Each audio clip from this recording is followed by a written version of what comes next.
양들의 침묵은 33년 전 오스카상 주요 부문을 싹쓸이한 영화입니다. 제작비의 10배가 넘는 수익을 올리며 상당히 흥행하기도 했고요. 34년이 지난 지금 봐도 긴장감은 여전합니다. 우리는 왜 이 영화를 보면서 시작부터 끝까지 긴장을 늦추지 못할까요? 정답을 찾는 건 잠시 미뤄두고 영화의 맨 처음으로 돌아갑니다. 이제 우리는 사회초년생의 기억을 떠올리게 될 겁니다.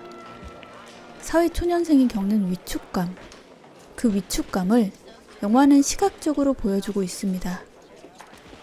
발견하셨나요? 네, 이젠 발견하셨겠죠? 우리는 은연중에 왜소하고 앳된 그녀가 심리적으로 위축될 수 있는 상황임을 감지합니다. 그리고 곧 그녀와 혼연일체가 되어 그녀의 위축감, 두려움을 똑같이 느끼게 되죠. 바로 이 기법 덕분입니다. You know, if you go subjective camera, you are, for that moment, putting the audience in the shoes of the character. You're showing the audience and making the audience share exactly what it's like to see what the character sees.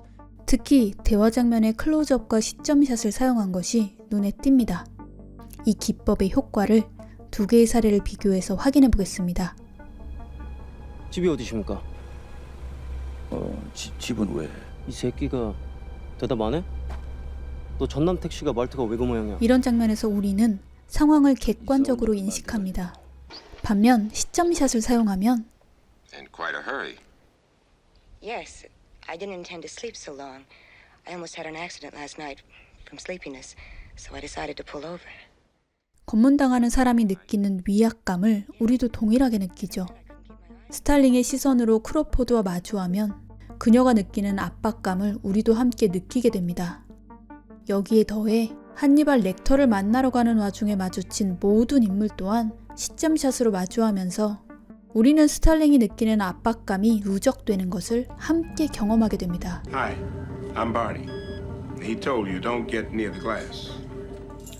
이제 답을 할 때입니다. 처음 본 대화 장면으로 돌아가죠. 상대를 반쯤 화면에 걸친 상태로 대화가 진행되다가 관객이 눈치채지 못할 정도로 자연스럽게 시점샷으로 전환됩니다. 이제 우리는 스탈링의 입장에서 렉터를 바라보고 있습니다. 그녀의 떨림, 긴장, 두려움을 우리도 느끼게 되는 거죠.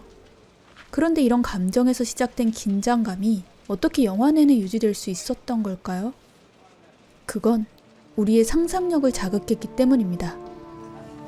예를 들어 인물이 바라보는 대상보다 그 인물의 표정을 먼저 보여주면 우리는 무슨 일이 일어날 것만 같은 느낌을 받죠. 단순한 방법이지만 이걸 빼먹으면 어떻게 될까요?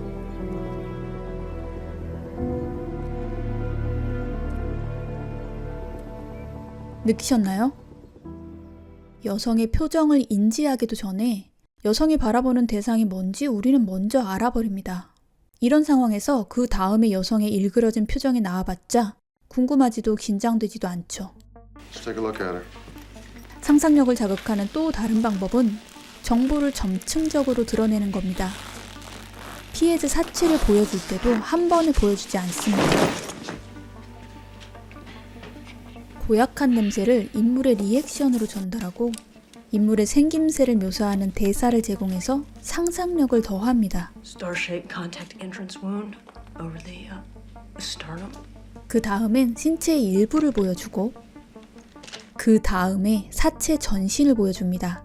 사체를 한 번에 보여준다면 깜짝 놀랄 순 있겠지만 점층적으로 보여준다면 상상력이 더해져서 긴장감이 길게 유지됩니다. 범죄 공간을 보여줄 때도 마찬가지인데요. 구석에서 시작해서 점점 많은 것을 보여줍니다. 미로를 헤매는 듯한 움직임으로 무언가 등장할 것만 같은 상상력을 자극해서 긴장감을 유발하죠. 이걸 빼먹으면 이렇게 됩니다.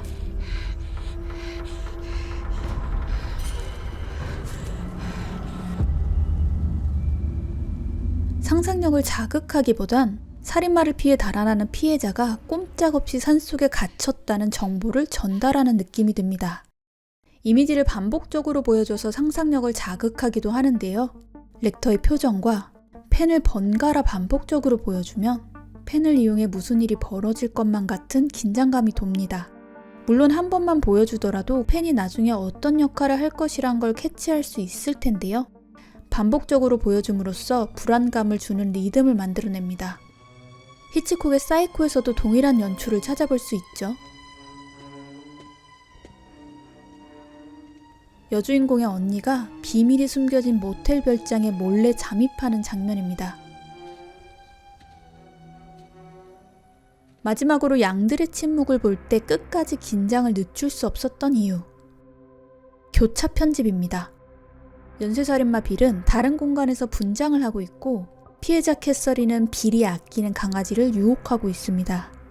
강아지를 볼모로 협상을 하려는 것이지요. 서로 다른 공간에서 벌어지는 일을 교차 편집하면 캐서린이 하는 일을 빌에게 들킬지도 모른다는 긴장감이 극대화됩니다. 정말 유명한 교차 편집은 마지막에 나옵니다. 드디어 FBI가 연쇄살인마 빌의 범죄 은닉처를 찾아냅니다. 빌의 집안에서 벌어지는 상황과 FBI 작전 현장이 교차 편집되면서 우리는 범인을 잡기 직전에 팽팽한 긴장감에 완전히 압도됩니다.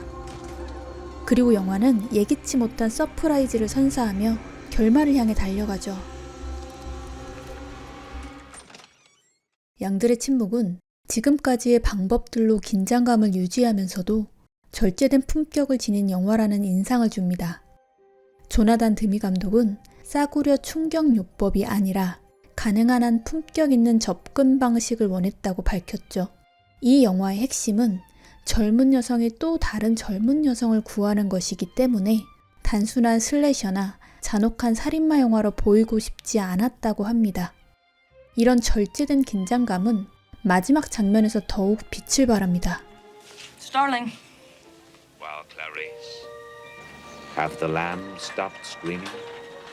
Dr. Lecter. 지금까지 Don't bother with the trace. I won't be on long enough. 영화정이었습니다. Where are you, Dr. Lecter?